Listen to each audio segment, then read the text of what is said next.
इलाज। राजा एक खुशमिजाज सम्राट था। निश्चित रूप से जीवन अच्छा था। खजाना धन से भरा हुआ था। मंत्री बुद्धिमान और सक्षम थे और पड़ोसी राज्यों के साथ कोई झगड़ा नहीं था। इसलिए राजा ने जीवन की सभी अच्छी चीजों का आनंद लिया और लगभग हर रात शानदार दावतें होती थीं, जब मेज़ें खाने के लिए सभी अद्भुत चीजों के भार से भरी रहती थीं।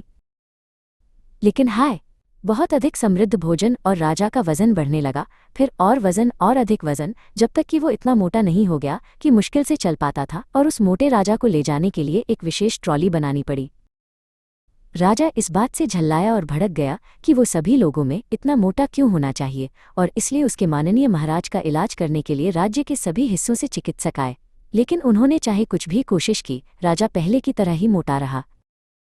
अंत में राजा ने घोषणा की कि वो उस व्यक्ति को अपना आधा राज्य देगा जो उसके वजन को सामान्य कर सके।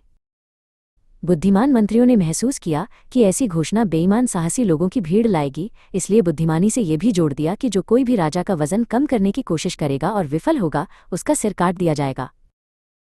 स्वाभाविक रूप से चूंकि किसी को भी सिर काटने के जोखिम में कोई दिलचस्पी नहीं थी, इसलिए महीनों बीत गए, लेकिन पुरस्कार जीतने की कोशिश करने के लिए एक भी व्यक्ति आगे नहीं आया। फिर जब राजा सारी उम्मीदें छोड़ रहा था, तो एक साधु दरबार में आया और घोषणा की कि वो राजा को ठीक कर सकता है। मंत्रियों ने साधु को संदेह की दृष्टि से देखा और दृढ़ता से कहा कि साधु द्वारा बनाई गई किसी भी दवा का पूरी तरह से परीक्षण किया जाना चाहिए, इस डर से कि वह राजा को जहर देना चाहता हो। बूढ़ा साधु बस हंस पड़ा। मैं कोई दवा नहीं बना रहा हूं, उसने कहा। सबसे पहले मुझे राजा की कुंडली का अध्ययन करना होगा।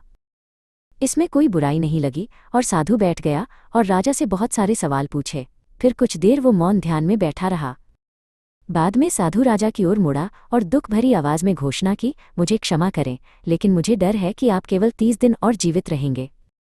यह सुनकर सब दंग रह गए। बकवास, राजा का जन्म एक भाग्यशाली कुंडली के तहत हुआ था, मंत्रियों ने एक स्वर में चिल्लाया। साधु ने चिल्लाहट रोकने के लिए अपने हाथ ऊपर उठाए। जो मैंने कहा है वो सच है, उसने गंभीरता से कहा। यदि आप विश्वास नहीं करते हैं तो मुझे 30 दिनों के लिए कैद कर लें, तब सच्चाई पता चल जाएगी। और इस तरह साधु को कैद कर लिया गया।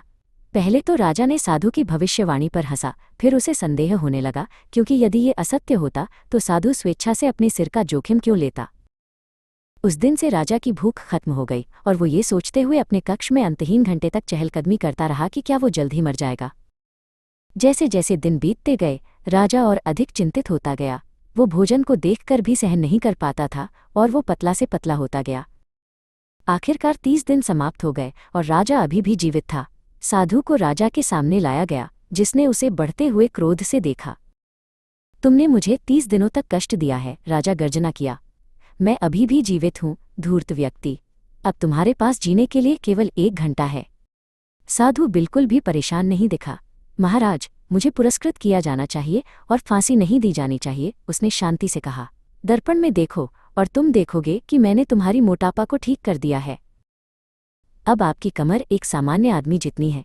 धीरे धीरे राजा को ये समझ में आया कि पिछले 30 दिनों में भोजन की कमी के कारण उसने अपनी सारी अतिरिक्त चर्बी खो दी थी। ठीक है, यह निश्चित रूप से एक कठिन इलाज था, राजा ने स्वीकार किया, फिर मुस्कुराते हुए कहा, फिर भी आप अच्छी तरह से पुरस्कृत होने के लायक हैं। नहीं महाराज, साधु ने उत्तर दिया, मुझे कोई पुरस्कार नहीं चाहिए। अपने राज्य पर बुद्धिमानी और न्याय से शासन करें। फिर हंसते हुए उसने जोड़ा, भविष्य में याद रखें, आपको जीने के लिए खाना चाहिए, खाने के लिए नहीं जीना चाहिए। नैतिक शिक्षा, जीने के लिए खाओ, खाने के लिए मत जियो।